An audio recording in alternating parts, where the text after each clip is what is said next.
अपने 3 मुंह वाले सांप की दुर्दशा देखकर काल भुजंग डर से पीला पड़ गया। मानो जैसे उसे उम्मीद ही नहीं थी कि शिवा के पास ऐसी दिव्य शक्ति होगी। वो एकदम से सदमे में आ गया। शिवा ने तभी उसे मुड़कर एक लात मारी और काल भुजंग का सर कटकर कई 100 मीटर दूर उड़कर जा गिरा। लेकिन शिवा ने उसे देखा तक नहीं, क्योंकि उसका एक ही लक्ष्य था, लघु तारा कौटिल्य। इसीलिए वो गुस्से में तुरंत आगे बढ़ गया। अब शिवा ने गुस्से में लघु तारा कौटिल्य से कहा, अब तुम्हारी बारी है, मैं तुम्हें मार डालूंगा।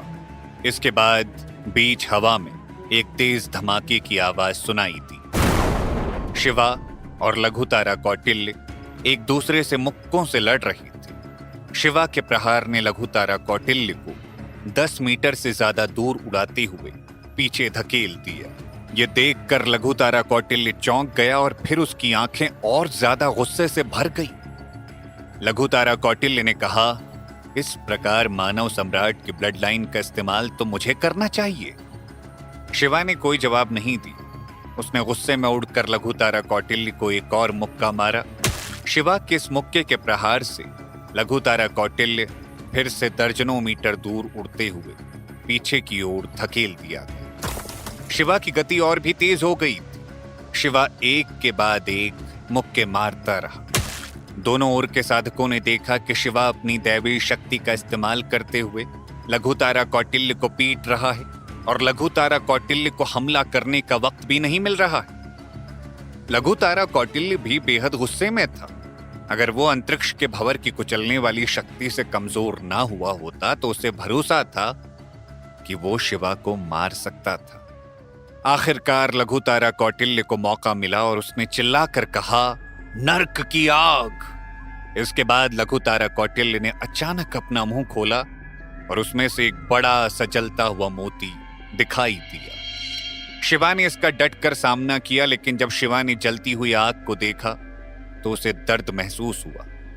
उसके पास पीछे हटने के अलावा और कोई चारा नहीं था। इसके बाद देखते ही देखते आकाश में हजारों लपटें जलने लगी और शिवा के खड़े होने के लिए भी लगभग कोई जगह नहीं बची। यहां तक कि जमीन पर लड़ रहे 2 दलों को भी तेज गर्मी का एहसास हो रहा था। यह देखकर शिवा ने मन ही मन कहा, क्या ये वाकई में नर्क की महान आग है? लगता है लघु तारा कौटिल्य के पास वास्तव में दैवी शक्तियां हैं। इसके बाद शिवा पीछे हटने लगा, क्योंकि वो जानता था कि नर्क की आग एक प्रसिद्ध दिव्य क्षमता थी जिसका इस्तेमाल चेतना के समुद्र के बिना भी किया जा सकता था। यह क्षमता पक्का लघु तारा कौटिल्य के पास शुरू से होगी, जिसे लघु तारा कौटिल्य ने बाद में और बढ़ाया होगा। बहरहाल शिवा ने अपनी आंखें बंद कर ली। उसकी चेतना का समुद्र पहले से ही बंद था, इसीलिए उसके लिए अपनी दैवी क्षमता का उपयोग करना बेहद कठिन था। लेकिन शिवा को अब दैवी क्षमता का इस्तेमाल करने की जरूरत थी। तुरंत उसने अपनी चेतना के समुद्र को खोला और अपनी चेतना के समुद्र में स्वर्ग और पृथ्वी के पुल से जुड़ गए। उसकी आंखें और भी ज्यादा लाल हो गई और उसके शरीर के चारों ओर बिजलियां गड़गड़ाने लगी। ऐसा लग रहा था कि ब्रह्मांड की सारी शक्ति शिवा के शरीर में समा गई। इसके बाद शिवा सीधे लघु तारा कौटिल्य की ओर बढ़ते हुए आग की लपटों में चला गया। फिर शिवा ने लघु तारा कौटिल्य से कहा, बस नर्क की आग, इसे तो मैं केवल एक मुक्के से ही नष्ट कर सकता हूं। इतना कहने के बाद शिवा ने पुकारा, दैवी क्षमता, स्वर्ग की मारक शक्ति। इतना कहकर शिवा ने अपनी दैवी क्षमता का इस्तेमाल किया और गुस्से से उड़ गया। उसने आग की लपटों को तोड़ दिया और लघु तारा कौटिल्य पर जम कर प्रहार किया। लघु तारा कौटिल्य कराहने लगा और उसका शरीर कांप उठा। नर्क की आग भी बंद हो गई और लघु तारा कौटिल्य को खून की उल्टी हुई। उसी वक्त शिवा ने अपनी दैवी क्षमता से एक और प्रहार किया, जिसकी वजह से लघु तारा कौटिल्य आसमान से नीचे गिर गया। यह देखकर जमीन पर लड़ रहे योद्धा तुरंत रुक गए। कई साधकों ने लघु तारा कौटिल्य को पकड़ने के लिए कदम बढ़ाए, लेकिन लघु तारा कौटिल्य इतनी तेजी से नीचे गिरा कि कोई भी उसे पकड़ नहीं सका और वो एक जोरदार धमाके के साथ जमीन पर गिर पड़ा। यह देखकर शिशुपाल जोर से चीख पड़ा। पवित्र भगवान। वहीं लघुतारा दिव्य भूमि के कई साधकों ने डर से शिवा को देखा। ऐसा लग रहा था जैसे उन्होंने कभी सोचा ही नहीं था कि इस युवक के पास इतनी भयानक दैवी शक्ति हो सकती है। लेकिन शिवा अभी भी उतना संतुष्ट नहीं था, क्योंकि जब उसने अपनी दिव्य दृष्टि फैलाई तो उसने देखा कि लघुतारा कौटिल्य की आभा कमजोर नहीं बल्कि और भी मजबूत हो गई है। इसका मतलब ये था कि लघुतारा कौटिल्य को ज्यादा चोट नहीं लगी थी। फिर अचानक लघुतारा कौटिल्य के गले से एक तेज दहाड़ निकली। दहाड़ सुनते ही सभी लोग तुरंत पीछे हट गए। दहाड़ एक तेज तलवार की तरह थी जो सभी के कानों में घुस गई। ऐसा प्रतीत होता है कि लघुतारा दिव्य भूमि के साधकों ने कुछ नोटिस किया और वो एक के बाद एक पीछे की तरफ उड़ गए और उन्होंने लड़ना बंद कर दिया। ऐसा लगा कि उन सभी साधकों के अंदर एक तरह का डर पैदा हो गया था। इसके बाद लघुतारा कौटिल्य का शरीर अचानक तेजी से बड़ा होने लगा।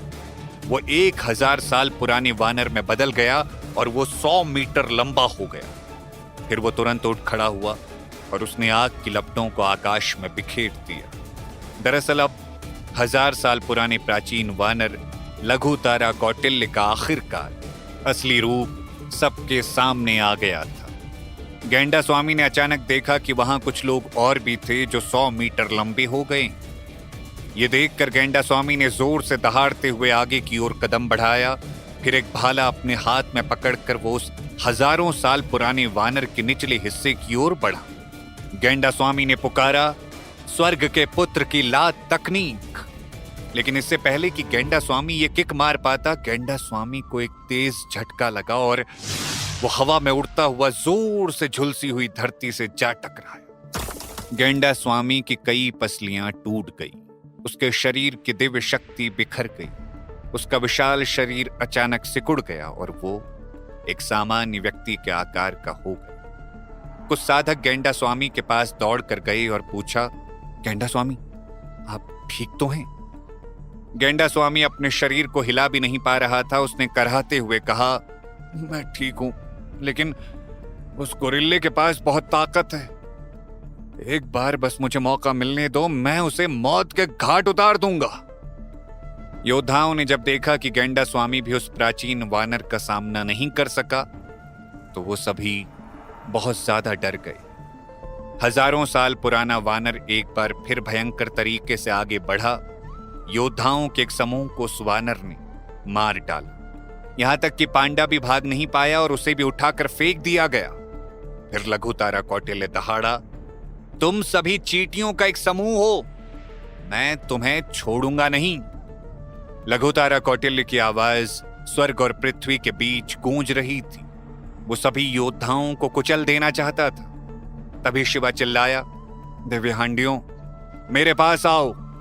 शिवा के इतना कहते ही 7 दिव्य हांडियां एक के बाद एक उड़कर वापस उसके पास आ गई।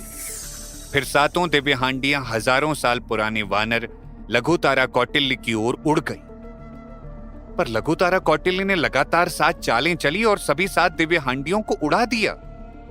इस दौरान रहस्यमयी गुफाओं के संसार के योद्धा आखिरकार एक सुरक्षित जगह तक पीछे हट गए। ऐसे भयानक 1000 साल पुराने प्राचीन वानर का सामना कोई भी इंसान नहीं कर सकता था। उन योद्धाओं के मन में एक ही सवाल था, अब हमें क्या करना चाहिए? यहां तक कि आचार्य योग माया भी निराश हो गई थी। आचार्य योग माया ने मन ही मन कहा, लगता है आज शायद रहस्यमयी गुफाओं का संसार खत्म हो जाएगा। तभी लघुतारा कौटिल्य स्वर्ग और पृथ्वी के बीच खड़ा हो गया। फिर उसने शिवा को देखा और कहा, मुझे अपना असली रूप दिखाने के लिए तुम लोगों ने मजबूर किया। अब मैं तुम सभी को मसल कर रख दूंगा। शिवा के पास इतने शक्तिशाली प्राचीन वानर के सामने सतर्क रहने के अलावा कोई रास्ता नहीं था। शिवा जानता था कि उसके सामने खड़ा 1000 साल पुराना प्राचीन वानर कितना शक्तिशाली है। अगर ये एक साधारण 1000 साल पुराना प्राचीन वानर होता तो शिवा को उसका डर नहीं होता, लेकिन शिवा इस विशाल जानवर के शरीर में मानव सम्राट के खून को बहता हुआ महसूस कर सकता था। इसीलिए शिवा का मन उसकी हत्या की मंशा से भर गया और उससे एक विशाल सुनहरी रोशनी फूट पड़ी। इसके बाद शिवा बिना किसी हिचकिचाहट के तेजी से आगे बढ़ा, क्योंकि उसकी सुनहरी मुट्ठी किसी भी हथियार से ज्यादा शक्तिशाली थी। शिवा हजारों साल पुराने उस वानर की छाती पर मुक्का मारना चाहता था। वैसे तो लघुतारा कौटिल्य इस वक्त पहाड़ जैसा था, लेकिन उसकी चाल बिजली की तरह तेज थी। वो भी गुस्से से दहाड़ा और उसने भी अपने मुक्के से शिवा के मुक्के का सामना किया। शिवा का शरीर कांप उठा, क्योंकि लघुतारा कौटिल्य का मुक्का उसके शरीर से भी बड़ा था और उसकी भी मुट्ठी सुनहरी हो गई थी। शिवा ने पहले ही अपनी दिव्य क्षमता का इस्तेमाल कर लिया था, लेकिन उसका कोई फायदा नहीं हुआ था। इसीलिए शिवा लघुतारा कौटिल्य की बाह से लिपट गया। फिर एक पल में ही शिवा लघुतारा कौटिल्य के सीने तक पहुंच गया। शिवा ने एक और मुक्का मारा और फिर से अपनी दैवी क्षमता का इस्तेमाल किया था। शिवा के इस मुक्के से आखिरकार लघुतारा कौटिल्य कुछ कदम पीछे चला गया और उसके शरीर से जानवर की शक्ति फूट पड़ी। जब शिवा ने यह देखा तो उसके पास पीछे हटने के अलावा और कोई रास्ता नहीं बचा। लेकिन इससे पहले कि शिवा पीछे हट पाता, लघुतारा कौटिल्य ने एक बार फिर से हमला किया, जिसका सामना शिवा नहीं कर सका और पीछे की ओर धकेल दिया गया। लघुतारा कौटिल्य का यह हमला बहुत भयानक था और अगर शिवा की जगह कोई और योद्धा होता तो शायद अब तक जमीन में धंस चुका होता। लेकिन शिवा तो जमीन पर गिरा तक नहीं, वो बस हवा में उड़ता हुआ थोड़ा पीछे की ओर चला गया। यह देखकर लघुतारा कौटिल्य ने शिवा से कहा, तुम मेरे प्रहार को झेल सकते हो? तुम सच में बहुत शक्तिशाली हो, लेकिन ज्यादा देर तक तुम मेरे हमले से बच नहीं पाओगे। इस वक्त तो 100 मीटर लंबे और हजारों साल पुराने वानर लघुतारा कौटिल्य के चलने से धरती और पहाड़ दोनों हिल रहे थे। लेकिन ये देखकर शिवा डरा नहीं और उसे मारने के लिए आगे बढ़ गया। दोनों में फिर से लड़ाई शुरू हो गई। उन दोनों की लड़ाई से जमीन ढहने लगी और किसी की भी उनके पास जाने की हिम्मत नहीं हुई। शिवा और लघुतारा कौटिल्य ने दिव्य निर्वाण भूमि से झुलसी हुई धरती तक लड़ाई लड़ी थी, इसीलिए झुलसी हुई धरती भी आखिरकार ढह गई। वैसे तो शिवा के पास भारतवर्ष के पौराणिक मानचित्र की शक्ति थी और जब तक वो स्वर्ग और पृथ्वी के बीच खड़ा था तब तक वो स्वर्ग और पृथ्वी की ऊर्जा को लगातार अवशोषित करने में सक्षम था। लेकिन इतने लंबे समय तक लड़ने के बाद उसे महसूस हुआ कि उसके शरीर दिव्य ऊर्जा खत्म होने लगी है। इससे भी ज्यादा भयानक बात यह थी कि शिवा अपनी दिव्य दृष्टि पर भरोसा कर रहा था। उसने अपनी एक दैवी क्षमता का उपयोग कर लिया था, लेकिन अब उसकी दिव्य दृष्टि दिव्यास्त्र के प्रहार को सहन नहीं कर पा रही थी, जिसकी वजह से शिवा समझ गया कि अगर ऐसा ही चलता रहा तो दिव्यास्त्र की वजह से उसकी दिव्य दृष्टि भी ढह जाएगी। दूसरी ओर 1000 साल पुराने प्राचीन वानर लघुतारा कौटिल्य की साधना शिवा से कहीं ज्यादा थी। एक पल में ही उसने शिवा के शरीर में दिव्य ऊर्जा को कम होते हुए देख लिया। इसीलिए लघुतारा कौटिल्य ने हंसते हुए कहा, तुम पहले से ही मौत की कगार पर हो, जल्दी से हार मान लो, नहीं तो मेरे हाथों मारे जाओगे। ये सुनकर शिवा ने मन ही मन कहा, तुम्हारा कवच आखिरकार टूट गया है, ये सही समय है। मन ही मन इतना कहकर शिवा ने अपना शरीर पीछे खींच लिया और उसकी आंखें खून से लाल हो गई। फिर उसके चारों ओर एक शक्तिशाली बवंडर बना और एक विशाल सुनहरा पुल दिखाई दिया। शिवा ने जोर से कहा, मैं शिवा शास्त्री इस धरती की संपूर्ण दैवी क्षमता का आवाहन करता हूं। शिवा के इतना कहते ही एक ही पल में पूरी दुनिया में अंधकार छा गया। हत्या की मंशा, मानव सम्राट का खून, युद्ध की सभी प्रकार की मंशा और युद्ध के मैदान पर मौत की मंशा सब एक शक्तिशाली शक्ति में बदल गए और वो शक्ति शिवा के हाथ में इकट्ठा हो गई। हालांकि आकाश में अंधेरा केवल कुछ ही पलों के लिए रहा और फिर प्रकाश लौट आया, लेकिन फिर से प्रकाश होने में जितना वक्त लगा उतने में शिवा आगे बढ़ चुका था और उसके हाथ से एक काली रोशनी फूट पड़ी। आखिर क्या होगा शिवा के इस दैवी हमले का अंजाम? क्या लघुतारा कौटिल्य इस दैवी हमले को बर्दाश्त कर पाएगा? क्या शिवा इस लड़ाई को जीत पाएगा? अगर मानव सम्राट के खून की शक्ति का अंत हो गया तो शिवा क्या करेगा?